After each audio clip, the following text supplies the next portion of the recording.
hope you are all safe and fine. In this video, I'm going to discuss everything about transfer learning. Transfer learning is a powerful technique to boost the performance of a deep learning model.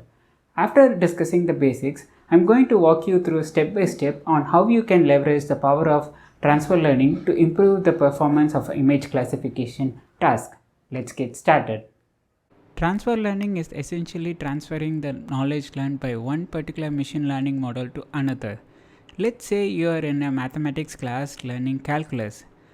Let's say you also attend a physics class where you are supposed to apply the knowledge of calculus to solve physical problems.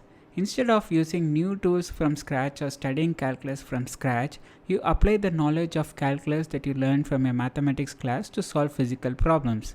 Transfer learning in the domain of deep learning artificial intelligence work in a similar fashion.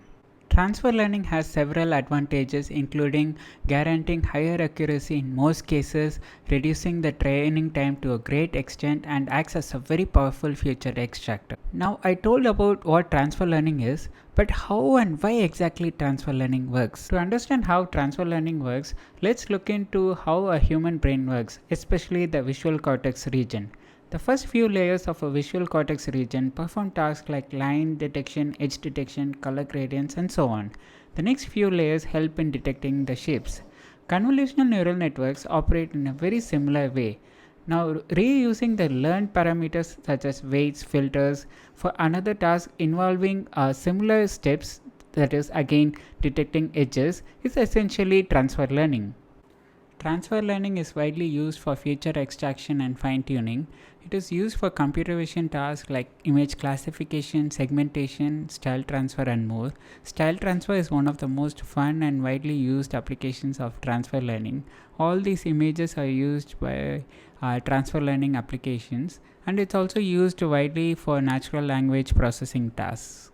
Now, feature extraction is nothing but extracting the essential features that are useful for learning representations, for example edge detection in case of computer vision models.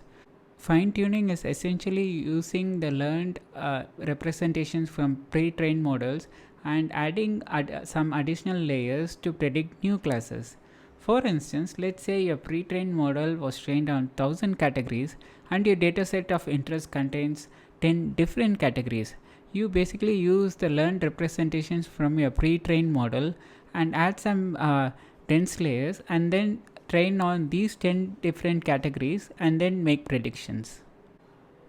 A standard convolutional neural network consists of two particular elements, a convolutional base and dense layers.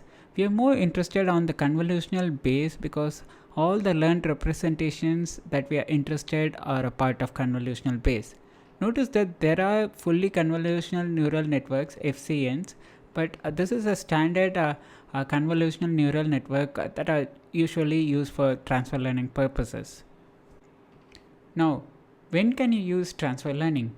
When the images in your dataset are not very different from the dataset in which the original models were pre-trained, then you can use your transfer learning models.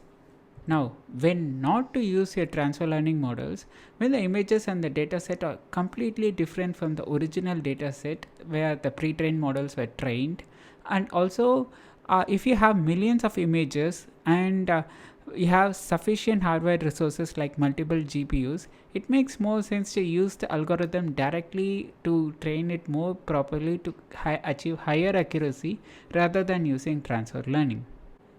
There are different pre-trained architectures used for computer vision, namely ResNet, Inception, VGG, MobileNet, and so on. Notice that there are different versions of these algorithms.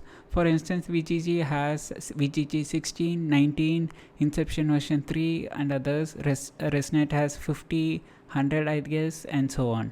Moving on to the final section of this lecture, the demo on how to classify images using transfer learning. The first step is to choose a pre-trained architecture, the model. The second is to freeze all the layers in the convolutional base that I just talked about. And this particular code fragment will make more sense in the code section. Basically, we are removing the dense layers and keeping the convolutional base alone. Once we do this particular task, we add our dense layers for our own and a final softmax layer for the classification, and we train these two layers and freezing them. Few points to keep in mind before we proceed.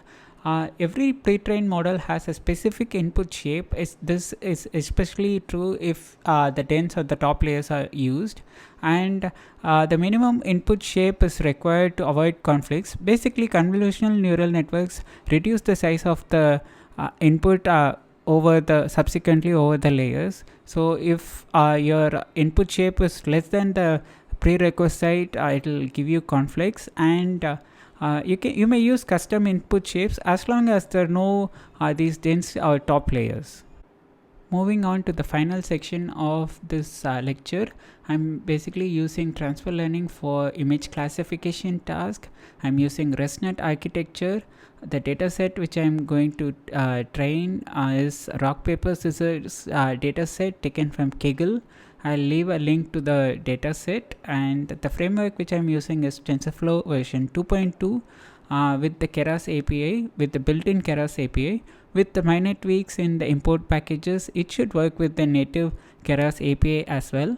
And the ResNet pre-trained model was trained on ImageNet dataset, and of course I'm fine-tuning it to make classification in this particular 3 classes. First things first, import all the desired libraries. I'm using image data generator class to read my images, and as I mentioned before, I have 3 classes belonging to rock paper scissors. Choose a sequential model, and the first step towards transfer learning protocol is to add this pre-trained model to the sequential model, and I have chosen ResNet 50. And it is important to declare include top equal to false because we don't want any of the dense layers. I'll be adding new dense layers, and I'm choosing a custom shape of 256 into 3 pertaining to this particular data set. The second step is to freeze all the layers in the convolutional base. This can be done by reading all the layers inside the model and then freezing them. Basically, layer.trainable is other way of freezing them. So all the layers in the ResNet 50 in the convolutional base will not be trained. Now, when you declare model.summary, you can see that the non-trainable parameters are so and so, and the trainable parameters are 0. Now, since we have a shape of 8,8 by 2048, the first thing before we add dense layers is to flatten them. After flattening them, I'm adding a dense layer of 1024 neurons with the activation function of ReLU, and since I have 3 classes, the final layer is going to be a softmax layer with 3 classes. Now when you click model.summary, you may see that the total number of parameters are much higher, but those parameters, all the parameters, weights, filters pertaining to ResNet 50 won't be trained. So this is essentially the transfer learning part that you should know. Rest of the training is very similar to any other training that you might have done in the past, and I'm compiling the model and then training it. I'm just training it for 5 epochs, but look at the accuracy. The accuracy is so good, and I'm not using validation accuracy or validation set etc. just to make things simple to focus on transfer learning. If you find this video helpful, like and subscribe. Thanks for watching.